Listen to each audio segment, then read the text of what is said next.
Salut les gens, aujourd'hui on va surfer sur la hype de la sortie du film San Andreas, qui m'a quand même l'air d'être une bonne vieille bouse.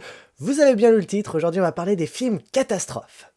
Mais alors avant de commencer, il va falloir faire quelques précisions parce que, au final, qu'est-ce qu'un film catastrophe ? C'est un film avec une catastrophe, oui, mais quoi, de qui ou donc comment ? J'ai regardé quelques listes de films classés dans le genre film catastrophe et faut constater qu'en fait on peut y mettre à peu près tout ce qu'on veut du moment qu'il y a un danger qui se manifeste. Les catastrophes peuvent être naturelles, nucléaires, extraterrestres. Mais bordel, le jour où la Terre s'arrêta de 51 est classé dans les films catastrophes. Donc non, je suis désolé, ça va trop loin là. Pour cet épisode, j'ai dû resserrer un petit peu les vis et refaire un petit peu ma définition du film catastrophe. Définition qui correspondra plus, je pense, à ce qu'on a tous en tête, c'est-à-dire les films avec des catastrophes naturelles qui peuvent faire beaucoup de morts. Je ne parlerai pas d'invasion extraterrestre, ni de zombies, ni de films post-apocalyptiques. Non, là on va parler de bonnes vieilles catastrophes, les vraies, celles qui me ramènent en enfance, celles qu'on regarde avec un maxi pot magnum de popcorn. Aujourd'hui dans Scope 5, on va parler de 5 films catastrophes. Civic leaders, people from the arts and cultural world proclaim CinemaScope the greatest forward step in the history of motion pictures.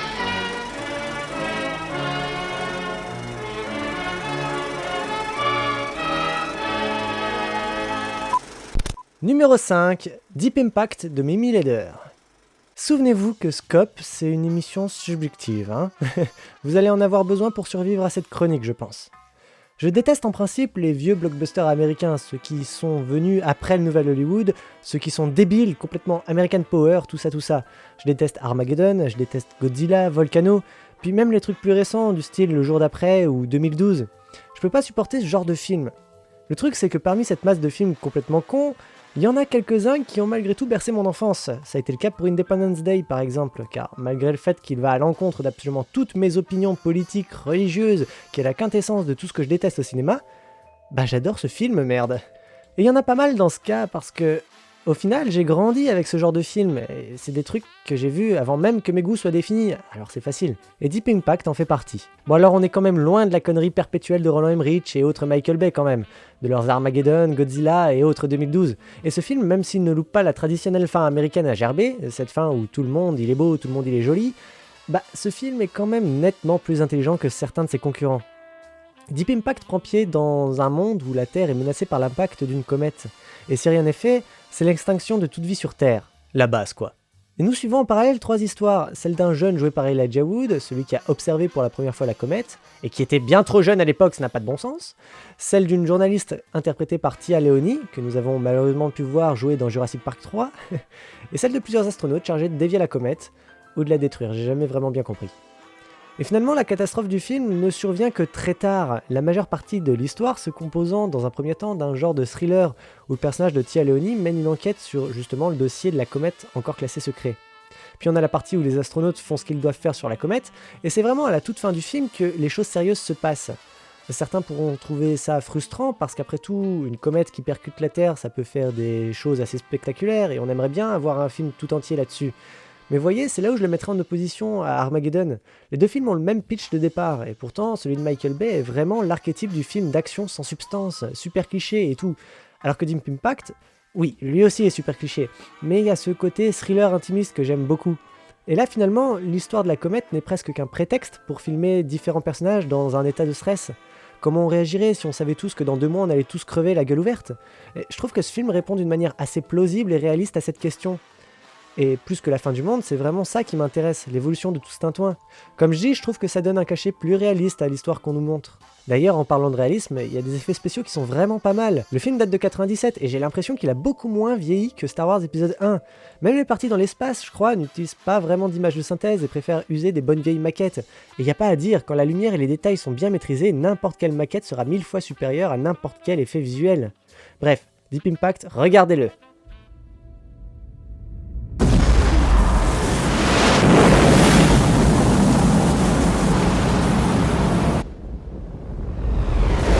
Numéro 4, Le Pic de Dante de Roger Donaldson. Ah, Le Pic de Dante, c'est peut-être le film catastrophe le plus réaliste que j'ai vu. Enfin, de mon point de vue de mec absolument pas scientifique, hein.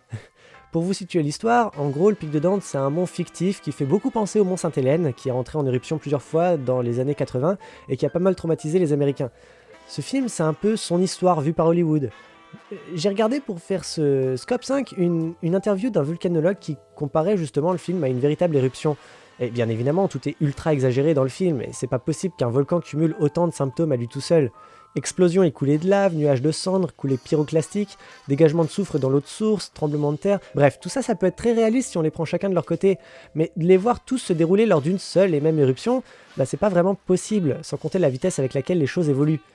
Mais en fait, c'est pas si grave. Je trouve vraiment que le réalisateur Donaldson a su bien doser les choses entre partie action et partie réalisme.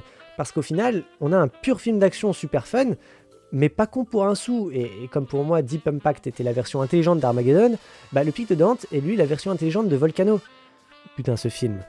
Regardez-le pour votre culture, mais oubliez-le le plus vite possible. Pour en revenir au Pic de Dante, ça reste malgré tout un film extrêmement bien fait. Les effets spéciaux sont encore aujourd'hui super réalistes, purée. Le film date de 97, la même année que Deep Impact. Et comme pour celui-ci, ces effets spéciaux passent mieux aujourd'hui que ceux de Star Wars, punaise. L'histoire est très intéressante, et je pense que c'est un de ces films qui évite pas mal de clichés.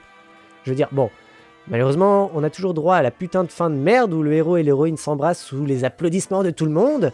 Putain de bordel de merde, cette fin devrait être interdite tellement c'est du foutage de gueule. Mais si on fait abstraction de ça, les personnages sont vachement bien travaillés. Le personnage principal féminin, c'est Sarah Connor, merde. J'adore tellement cette actrice et son rôle dans ce film.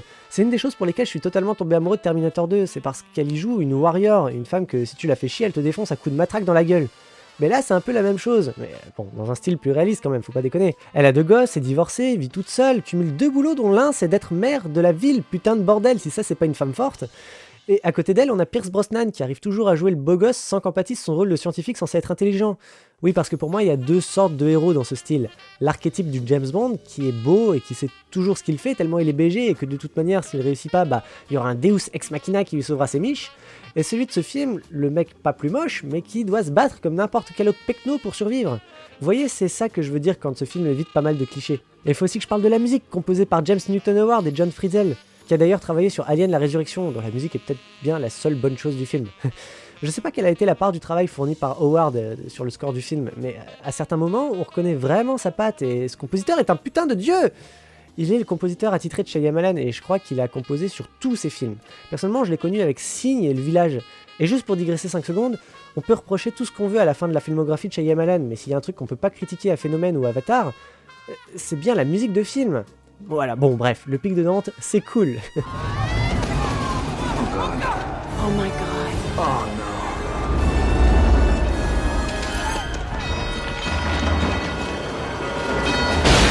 Numéro 3, Mélancolia de Lars von Trier.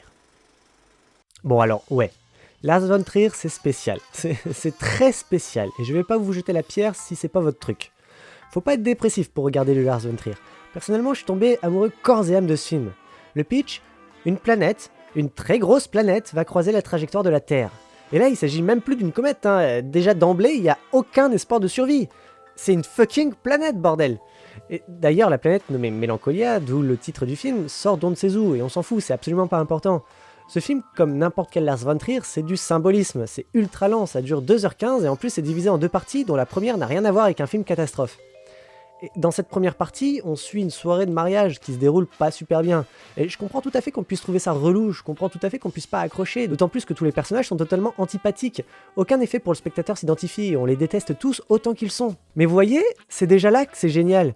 Souvenez-vous qu'il n'y a aucun espoir de survie à cause de cette planète. Et nous, on se retrouve coincés avec une putain de famille riche, ultra chiante. Dans le genre désespoir total, ça se pose là. Et même cette première partie qui n'a rien à voir avec la choucroute est quelque part nécessaire pour bien se rendre compte de l'ambiance familiale totalement foireuse. Sans compter tout le symbolisme qu'il y a autour. Faut vraiment aimer les films stylisés avec peu de scénario, peu de drame. Rien que l'ouverture du film annonce la couleur. Elle est composée d'une suite de plans ralentis au point qu'ils soient presque fixes en montage alterné avec la planète qui se rapproche de la Terre. Le tout sur le prélude de Tristan et Isolde de Wagner. Ça fout tellement les boules. Les plans sont tous très recherchés dans tout, la lumière, la composition, chacun a travaillé aussi soigneusement qu'un tableau de maître. Le film est lent, les couleurs sont désaturées, il n'y a pratiquement aucune musique si ce n'est le thème de Wagner qui revient en boucle. Les relations entre chaque personnage ainsi que l'histoire elle-même tournent en rond très vite. Tout est fait pour rendre dépressif et pour en gros se dire qu'on a gâché nos derniers moments avec des connards. Et putain, mais j'adore tellement ça. C'est très subjectif, hein. Beaucoup n'aimeront pas ce film. Personnellement, j'ai un faible pour les films lents. Vous commencez sûrement à vous en douter, j'adore Stalker, 2001, tout ce genre de films qui prennent plaisir à prendre leur temps. Et je comprends très bien la difficulté qu'on peut avoir à apprécier ce genre de film. Moi-même, ça n'a pas été facile, j'aimais pas forcément ce genre de cinéma avant très récemment. Et je crois que c'est à la fac, avec le film Stalker de Tarkovsky, que j'ai eu le déclic et j'ai compris que film lent ne veut pas forcément dire film chiant. Cela dit, avec Mélancolia, c'est un peu particulier parce que le film se veut chiant. C'est vraiment une volonté, j'ai l'impression. Le build-up est très particulier et il consiste à faire stagner tout le film, les personnages et le spectateur jusqu'à la scène finale. Tout ça dans le but de nous faire peu à peu lâcher prise sur notre propre sort. Et je vous promets que si vous avez le courage de regarder ce film, vous en ressortirez pétrifié. C'est l'effet que ça m'a fait, c'est l'effet que ça a fait aux gens avec qui je l'ai regardé. On en ressort démoli, sans plus aucune force. Et c'est très dur, c'est pas un divertissement, hein. Faut avoir en tête que l'art, c'est pas forcément du beau, ça procure pas forcément du plaisir. Quand on regarde Irréversible de Gaspard Noé, c'est pas pour être super content à la fin. Et Mélancolia, c'est pareil, et il réussit vraiment très bien ce qu'il entreprend. Et à ce titre, ce film est une putain d'œuvre d'art qu'il faut absolument voir. Alors trouvez-vous un créneau de 2h15, un jour où vous n'avez pas besoin d'être heureux, et regardez-le.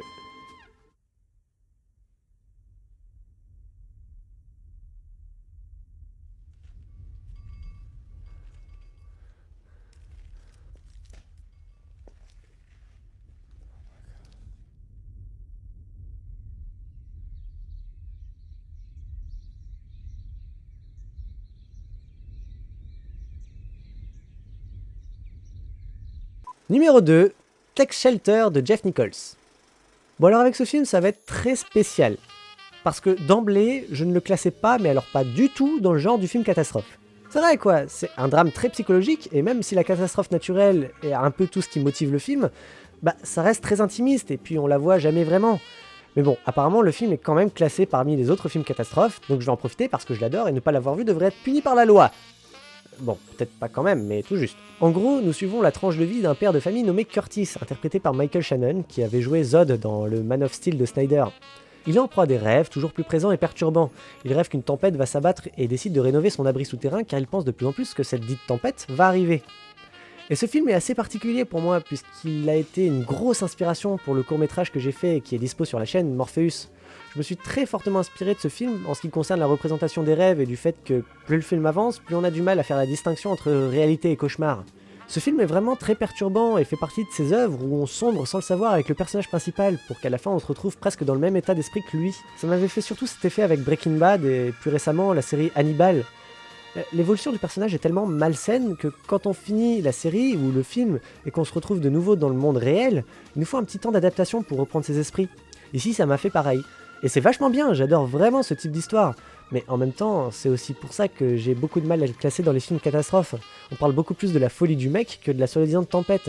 Mention spéciale au moment où il faut que la petite famille sorte de l'abri souterrain. J'essaye de pas spoiler, c'est dur, mais voilà.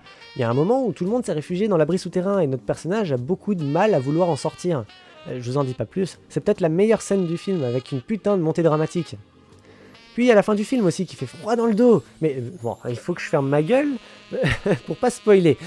C'est chiant ce genre de film où t'as tellement envie d'en parler, mais tu te rends compte qu'en fait tu peux pratiquement rien dire parce que tout est important, même les plus petits détails dans les premières minutes de film. Et pour que ça fonctionne correctement, il faut que ça garde l'effet de surprise. Du coup voilà, je suis un petit peu emmerdé. En tout cas, Tech Shelter, je voulais vraiment en parler parce que si vous le considérez comme un film catastrophe, bah, c'est vraiment la partie intelligente de ce genre, au même titre que Mélancolia. On est très loin des Big Boom Badaboom de Michael Bay ou de Roland Emmerich, et pourtant ça n'en reste pas moins ultra impressionnant et spectaculaire. Si je me souviens bien moi-même, j'ai eu un peu de mal à m'y intéresser quand on m'en a parlé pour la première fois, parce que ça avait l'air d'être un film très lent, avec peu de drame. Et oui, c'est un film très lent, faut être honnête, mais c'est contre toute attente ultra captivant, justement grâce à un build-up parfaitement bien dosé. Faut pas trop que je vous en dise, mais tout au long du film, on l'attend cette putain de tempête, on veut la voir, on veut savoir si le personnage principal a raison ou s'il est complètement fou. Et la fin est tellement horrible. Pardon, bon, normalement, vous ne devriez pas savoir à quoi vous attendre.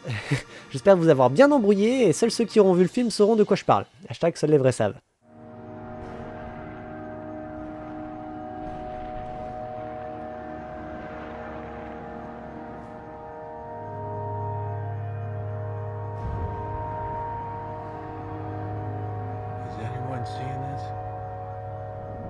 Numéro 1, Twister de Jan de Bont. Bon, Twister, fallait que j'en parle. En commençant à écrire cet épisode, je pensais pas que j'allais le mettre en top du top, mais non, là putain, je l'ai revu, et les feels que ça m'a donné, c'est indécent. Ce film, je crois, c'est le film de mon enfance. Avec Into the Wild, je crois que c'est non seulement un film qui a défini nombre de mes goûts, mais aussi ma manière d'être et de vouloir être. Twister, si vous ne l'avez pas vu, vous devriez tellement corriger ça. C'est l'histoire toute simple d'un mec nommé Bill en instance de divorce, ex-chasseur de tornades, et qui donc reprend contact avec sa future ex-femme, Jo, pour lui faire signer les papiers de divorce. Et Jo, elle, est chasseuse de tornades. Et les choses traînent un peu, et Bill finit par être entraîné malgré lui dans la chasse aux tornades avec toute son ancienne équipe, comme au bon vieux temps. Je sais pas par où commencer tellement j'aurais de choses à dire sur ce film. C'est un film qui me fait prendre l'air, c'est un film qui me donne envie de partir dans la forêt ou n'importe où à la campagne pour m'éloigner de tout et écouter de la bonne musique. C'est un film qui m'a initié au bon vieux rock'n'roll, qui m'a fait découvrir des groupes comme Eric Clapton, Van Halen ou Deep Purple, avec ce putain de solo de Child in Time. Le travail fait avec la musique est juste magnifique. On a très souvent des mélanges en tout genre. Par exemple, le score est composé de musique orchestrale à laquelle viennent s'ajouter des guitares électriques bien saturées.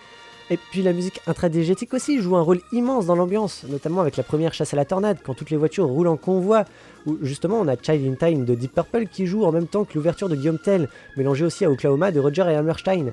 Et toutes ces musiques se chevauchent dans un putain de boucan en super bonne ambiance qui donne juste envie de parquer les voitures dans un champ pour faire un barbecue. Cette scène résume à elle seule le film, je pense. Un bol d'air ultra fun, où on oublie pendant 2 heures des tracas de notre vie quotidienne et où on part en vacances limite. Donc j'adore ce film en partie pour ça, pour sa bonne ambiance. Et elle est aussi super bien travaillée avec le groupe de potes.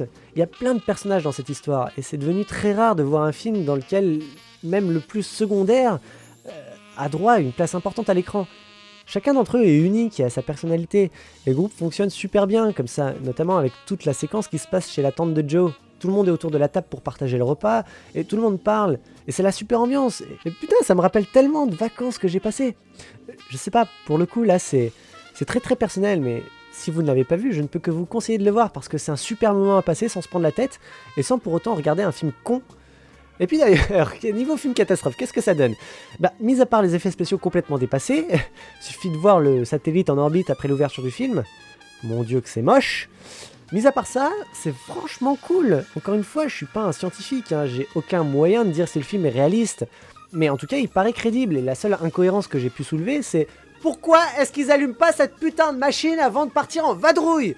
Pourquoi faut que ce soit toujours à la dernière minute quand ils se trouvent à 50 mètres de la tornade et qu'il faut plutôt se barrer vite fait ? Mais sinon, on rentre très facilement dans le film, et encore une fois, c'est moins un film que je regarde pour les tornades et la destruction que pour l'ambiance et le côté du film fun. En bref, regardez-le et amusez-vous. Where's my truck?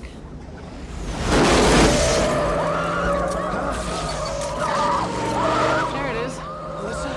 Voilà les gens, cet épisode de Scope 5 est maintenant terminé, j'espère qu'il vous aura plu. Je crois qu'il a été particulièrement long et je pense que de toute façon ça va être la durée un petit peu moyenne de cette chronique parce que je peux pas parler moins sur un film, il y a toujours trop de choses à dire et j'ai pas envie de bâcler. Donc voilà, en tout cas n'hésitez pas à laisser un pouce en l'air et à partager si ça vous a plu, il faut partager. Partagez aussi vos propres tops dans les commentaires, j'ai toujours hâte de vous lire à chaque fois que je sors une vidéo. Et puis comme d'habitude, proposez-moi des sujets. Je vous invite à me suivre sur Twitter, Facebook, à vous abonner si vous venez tout juste de me découvrir. Coucou! Et à laisser si vous le pouvez, et si vous le voulez, quelques sous-sous sur Tipeee, parce que l'argent c'est cool. Et comme d'habitude, en attendant la prochaine, portez-vous bien.